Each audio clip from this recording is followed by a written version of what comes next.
रानी का टूट भक्त थी, दोनों एकादशी का व्रत किया करती थी।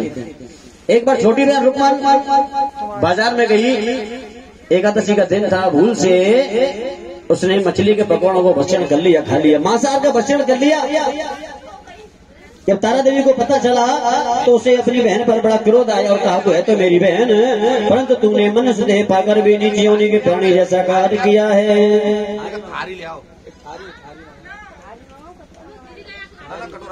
क्या तो सच्चे दरबार की बड़ी बहन के मुख से निकले शब्दों को उस रुक्मन ने सिरोधार कर लिया, साथ ही प्रायश्चित का उपाय पूछा। तारा देवी ने समझाया कि त्याग एवं परोपकार से सारे पाप छूट जाते हैं। इस प्रकार दूसरे जन्म में तारा देवी इंद्रोग की अप्सरा बनती हैं और वह रुक्मन छिपकली की योनि में प्रायश्चित का अवसर ढूंढने लगी। कह दो सच्चे दरबार की।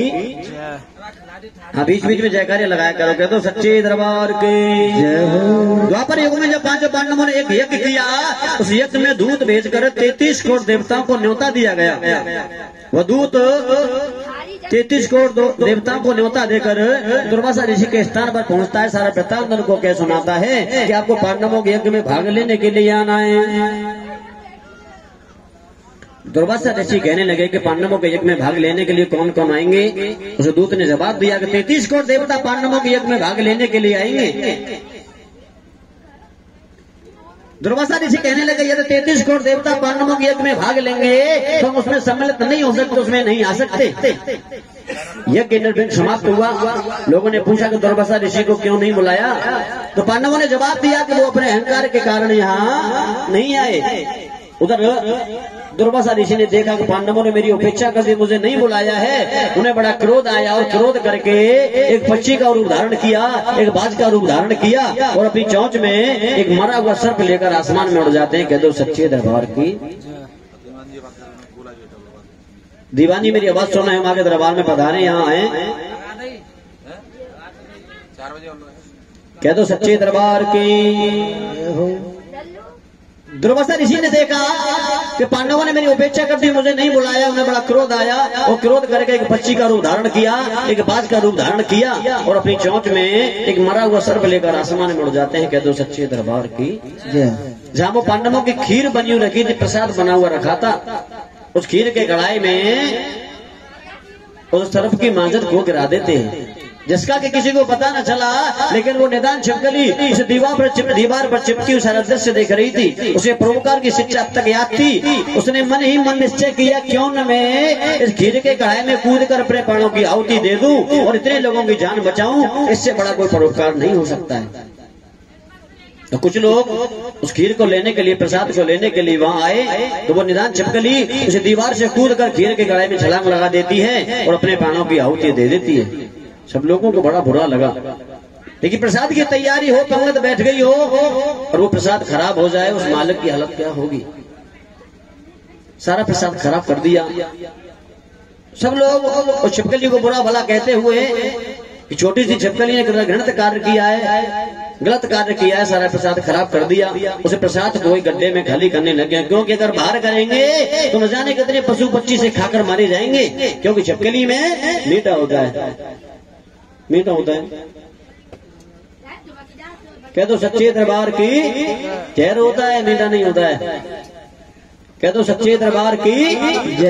छिपकली में जहर होता है। जब वो प्रसाद खीर गड्ढे में खाली की गई तो सर्वप्रथम उसमें से छिपकली निकलती है, लेकिन उसके बाद एक मरी वो सर्प की मांजर उसमें से निकलती है। जब लोगों की समझ में आया कि छोटी सी छिपकली ने बड़ा सुंदर कार्य किया है, अच्छा कार्य किया है, अपने प्राणों की आहुति देकर इतने लोगों की जान बचाई है, सभी सज्जनों देवताओं ने उस छिपकली के लिए प्रार्थना की कि उसे सब योनियों में उत्तम मनुष्य जन्म प्राप्त हो तथा अंत में वो मोक्ष को प्राप्त करे। कह दो सच्चे दरबार की।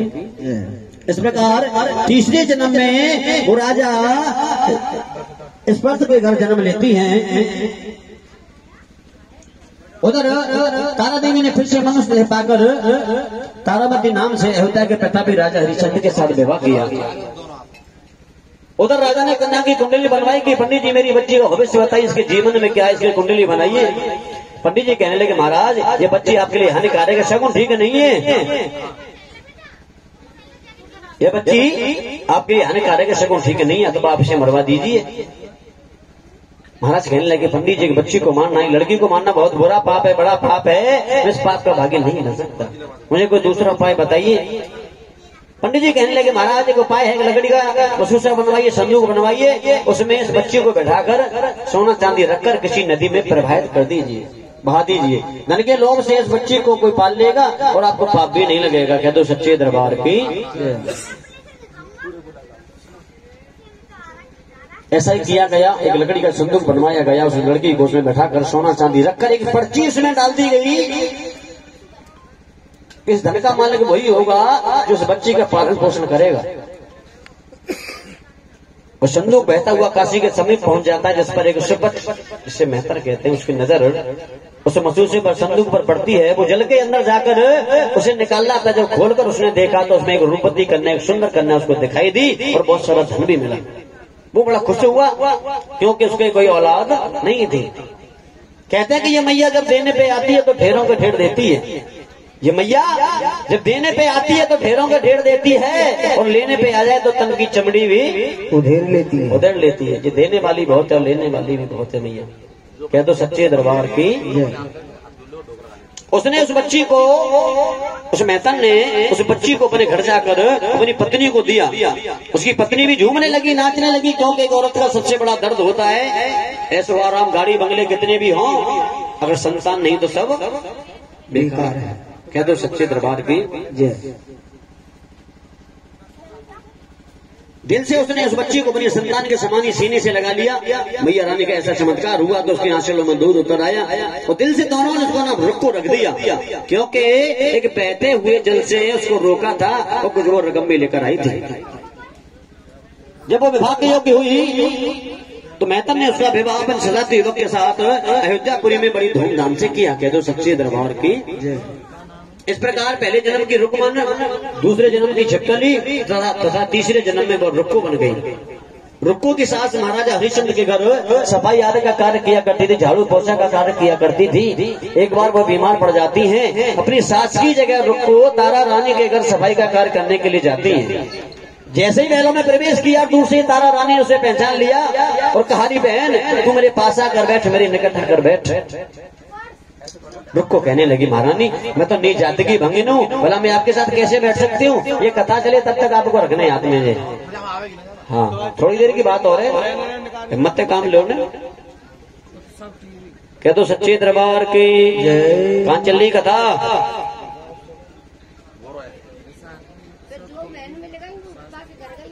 हाँ आप सुन रही है। कह दो सच्चे दरबार की। ये दोनों बहन मिली है ना, तो जिन्हें सुन रही है तुम तो सुन रही है। कह दो तारा रानी की। पैसे नहीं चक्कर में कितने पैसा है मैया पे।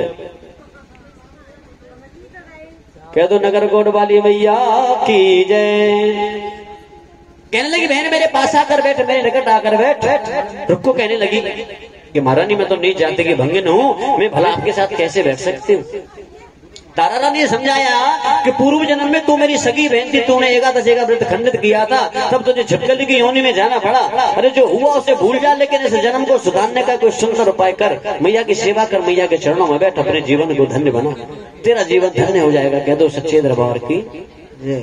उस रुक्को ने मैया की मनौती करते हुए, अरदास करते हुए कहा, हे मैया यदि मुझे एक सुंदर पुत्र प्राप्त होगा, एक बालक होगा, तो मैं तेरा जागरण कराऊंगी। ये मैया तो बड़ी भोली है, दिल से भाव से कुछ भी मांगते हैं, दुनिया की हर खुशी लुटाने को तैयार रहती है ये मैया। कह दो तारा रानी की। मैया ने उसे वरदान दिया। 10वें महीने में रुक्को ने एक सुंदर बालक को जन्म दिया, लेकिन दुर्भाग्यवश वो मैया का जागरण करना भूल गई। इसका खामियाजा उसे भुगतना पड़ा। जब बच्चा 5 वर्ष का हुआ तो उसे माता चेचक निकल आती, तेज बुखार आता है। रुक्को घबरा गई और घबराती महारानी के पास गई, महारानी मुझे कोई उपाय बताइए, मैं बड़ी परेशान हूँ। तारा रानी कहने लगी, रुक्को जरा तू ध्यान करके देखे तो उससे कोई भूल तो नहीं हुई। तो रुक्को को कुछ वर्षों पहली बात याद आई कि महारानी मैंने मैया का जागरण बोला था, लेकिन मुझे तो ध्यान ही नहीं रहा। तारा रानी कहने लगी, तू मैया का जागरण कर, मैया को मना, तेरा बच्चा बना दवा के ठीक हो जाएगा। कहते हो सच्चे दरबार की। क्योंकि डॉक्टरों को बनाने वाली तो ये मैया है। कोई दवा जब तक काम नहीं करती, जब तक मैया की कृपा नहीं होती, हर दवा काम करने लग जाती है जब मैया की कृपा बरसती है। कह दो नगर कोट वाली मैया की जय हो। बोलिए तारा रानी की जय हो। रुक्को कहने लगी महारानी मैं तो नीच जाति की भंगिन हूँ, भला मेरे घर कौन आएगा, कौन जागरण करेगा। तारा रानी कहने लगी तू पीले चावल लेकर जा पंडितों के पास, हमारे व्यास जी करेंगे जागरण तेरे ना। कह दो सच्चे दरबार की जय हो। वो पीले चावल लेकर पंडितों के पास जाती, सारा वृत्तांत पंडित जी को क्या सुनाती कि पंडित जी आपको मेरे घर मैया का गुणगान करना है, मंगल करना है, मुझे कृतार्थ करना है। पंडित जी कहने लगे रुको तू तो नीच जाति की भंगन है, हम तेरे घर कैसे आ सकते हैं, तू ऐसा कर कुछ पैसे हमें यहीं दे जा, इस मंदिर पर तेरे नाम से जागरण कर देंगे। रुक्कू को बड़ा बुरा लगा कि पंडित जी मैया के चरणों में तो ऊंच नीच का कोई भेदभाव ही नहीं होता, मैया के लिए ना कोई छोटा है ना बड़ा है, कोई अमीर है ना गरीब है, कोई मोटा है ना पतला है, सभी मैया के लिए बराबर है। कह दो सच्चे दरबार की जय हो। लेकिन हम लोगों का भाव होता है, जैसा भाव होता है वैसी मैया हमको दिखाई देती है। कह दो सच्चे दरबार की जय हो।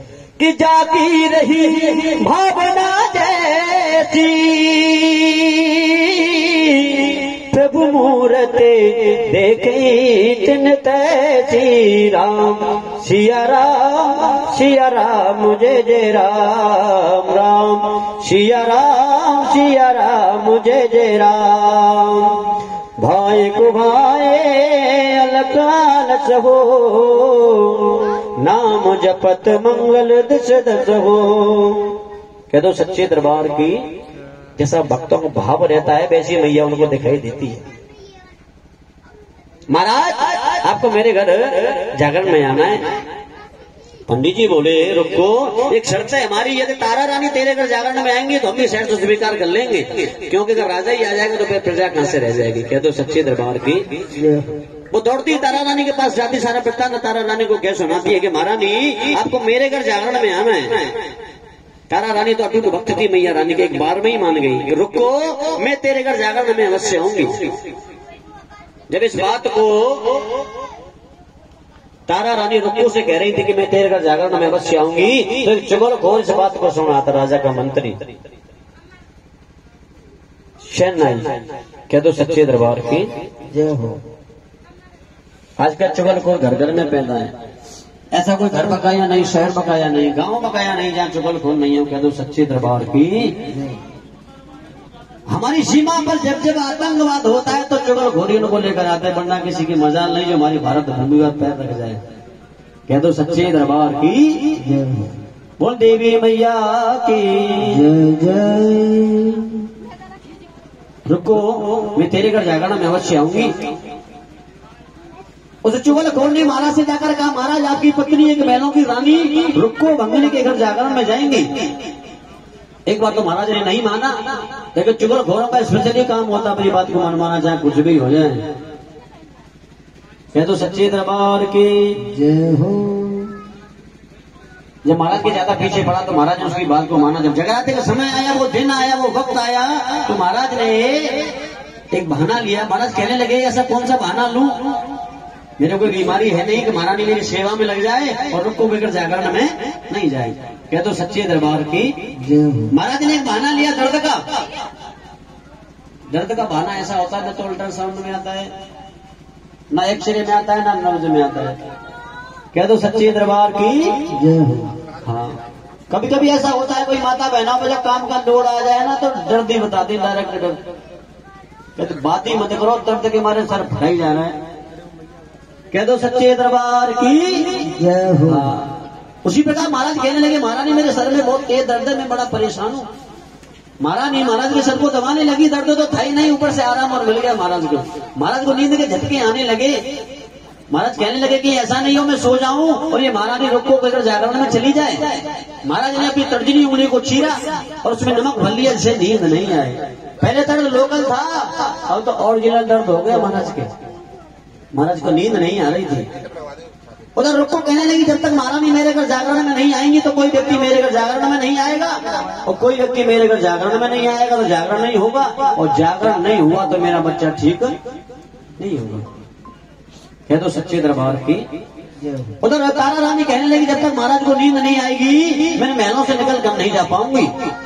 दोनों की अरदास मां के चरणों में लगती है। दोनों ने बार बार विनती की और लागी लगन मत तोड़ना मैया जी मोरी लागी लगन मत तोड़ना।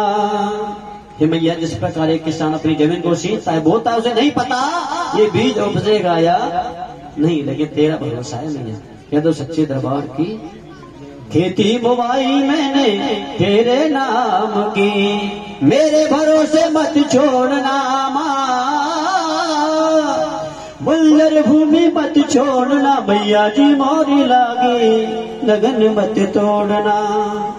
दोनों की अरदास मां के चरणों में लगती है। दोनों की विनती को मां ने सुना, पवन देव को आदेश दिया। हवा का झोंका ऐसा आया कि महाराज को नींद आ गई, जैसे आप लोगों को आ रही है।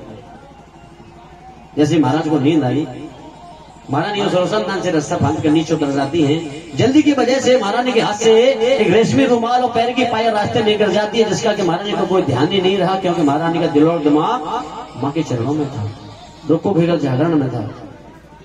रुको भेगल जागरण में पहुंच जाती महारानी। जागरण बड़ी धूमधाम से वहां होता है, प्यारी प्यारी भेंटें गाई गई। जिस प्रकार इन भक्तों ने यहाँ ये जागरण किया, पूरी रात नाच कर झूमकर मनाया मैया को, उसी प्रकार रुको भेगल जागरण हुआ। सुबह का वक्त हुआ और महाराज की नींद खुली और महारानी को महलों में नहीं पाया। उन्हें बड़ा क्रोध आया, क्रोध करके चले रुको के घर की तरफ। रास्ते में देखा कि महारानी का रेशमी रुमाल और पैर की पायल पड़ी थी, दोनों को लिया अपने पास रख लिया और रुको के घर जागरण में पहुंच जाते हैं। कह दो सच्चे दरबार की जय हो। सुबह के वक्त आरती के बाद जो प्रसाद बांटा गया, वो मांस के टुकड़ों का वितरण किया जा रहा था। वहां एक बार प्रसाद लिया, महारानी झोली में रख लिया, दोबारा मांगने लगी तो लोगों ने उन्हें टोक दिया कि महारानी दोबारा प्रसाद किसके लिए मांग रही हो। पति पतिव्रता थी, कह रही कि वो ये प्रसाद मैंने अपने महाराज के लिए रख लिया, मुझे मेरा प्रसाद दीजिए। ये तो सच्चे दरबार की प्रसाद लेकर जैसे ही महाराज ये दृश्य देख रहे थे, दरवाजे पर खड़े हुए कि महारानी झोले में मांस के टुकड़े लेकर आ रही है। जैसे महारानी इस प्रसाद को लेकर दरवाजे से बाहर निकलती हैं तो महाराज ने महारानी का हाथ पकड़ लिया और कहा कि महारानी मुझे दिखाइए आपकी झोली में क्या है। महारानी कहने लगी ये मैया रानी का प्रसाद है। सच्चे भाव से प्रसाद लिया, महारानी की आंखें बंद थी। प्रसाद सच्चे भाव से लेना चाहिए। बहुत लोग तो ऐसे आते प्रसाद लेने, आरती के बाद प्रसाद लेने यहाँ आएंगे, अगर महाराज ने केला दे दी नहीं तो ना महाराज हमें सेव अच्छी लगती है, ऐसा नहीं होना चाहिए। सच्चे भाव से जो प्रसाद भाव से मिल जाए वो प्रसाद होता है। वो जो किंतु परंतु प्रसाद में हो जाए तो पता नहीं वो क्या बन जाए, आपकी आपत नहीं बन जाए कोई। इसीलिए किंतु परंतु नहीं होनी चाहिए, जो भाव से मिले वो प्रसाद लेना चाहिए कहीं से भी। क्या तो सच्चे दरबार की आज भी स्वाद नहीं देखा जाता है, डिमांड नहीं होती प्रसाद की कभी। बोलिए तारा रानी की। महाराज कहने लगे अब दिखाइए झोली में क्या है। तारा रानी कहने लगी मैया रानी का प्रसाद है महाराज। प्रसाद का नाम महाराज ने सुना, महाराज का गुस्सा साथ में आसमान पर पहुंच गया, झोली में झटका दिया, सारा प्रसाद नीचे गिरा दिया। कह दो सच्चे दरबार की। जो मैया के सच्चे भक्त होते हैं, मैया कभी उनका हित नहीं करती, सदैव उनके संग रहती है ये मैया। ऐसा चमत्कार हुआ कि महारानी की झोली से चंपा गेंदा के फूल, कच्चे चावल, सुपारियां और नारियल के टुकड़े गिरने लगे। कह दो तारा रानी की। ऐसा चमत्कार देकर महाराज आश्चर्यचकित रह गए, दम रह गए। कहने लगे महारानी आप कोई जादू तो नहीं जानती, जो दृश्य मैंने अंदर देखा था वो सही है, जो बाहर देख रहा हूँ वो सही है। महारानी कहने लगी महाराज जो दृश्य आपने अंदर देखा था वो भी सही है, जो बाहर देख रहे हैं वो भी सही है, आपका भाव सही नहीं है महाराज। कि जागी रही भावना जैसी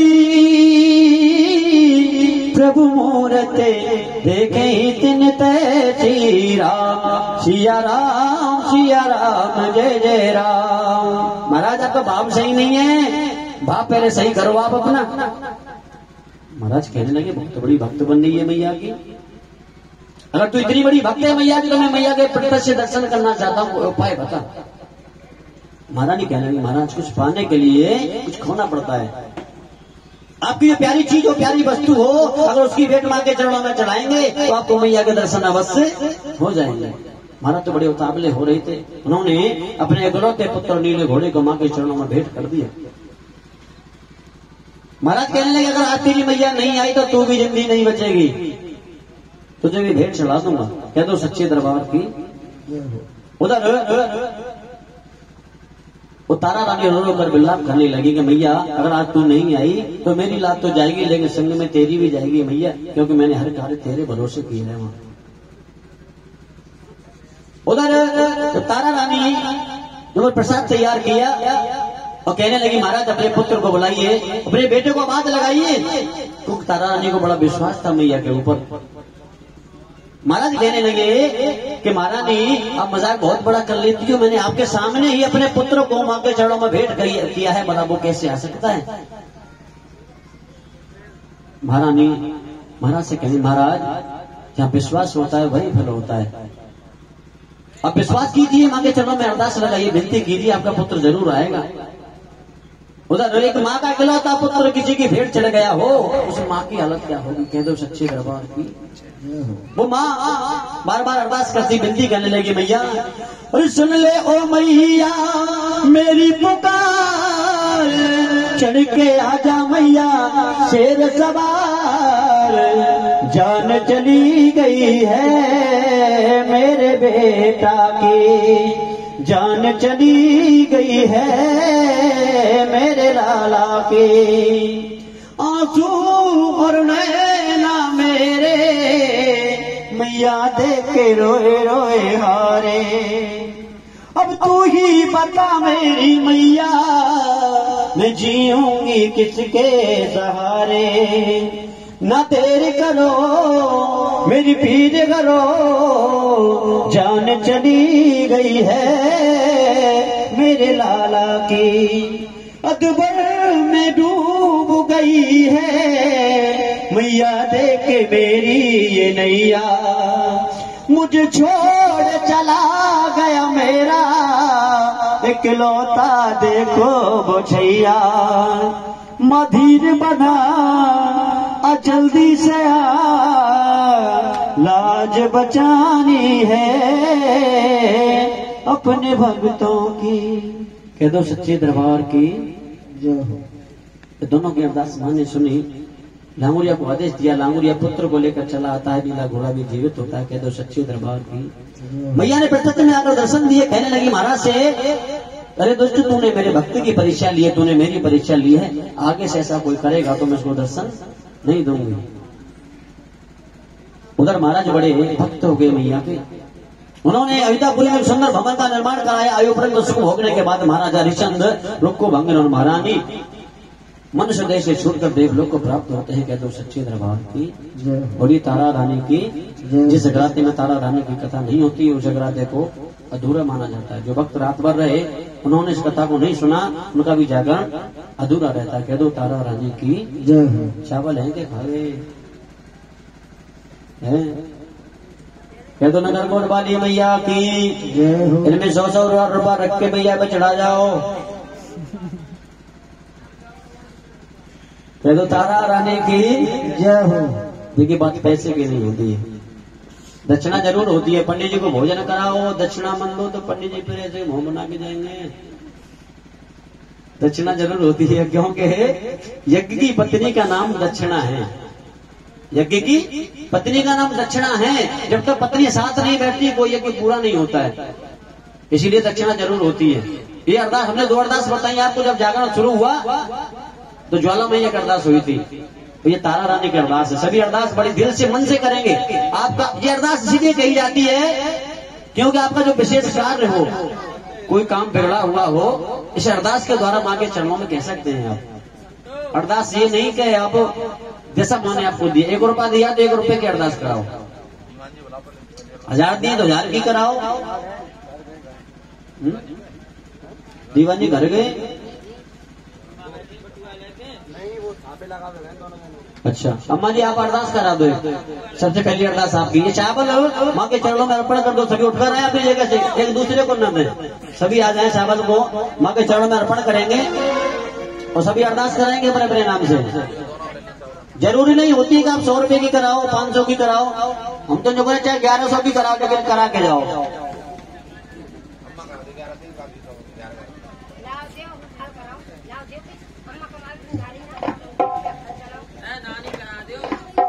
अरे अम्मा बहुत कमा के रख रही हो, पहले ही बोरी भर रही है भाई जल्दी।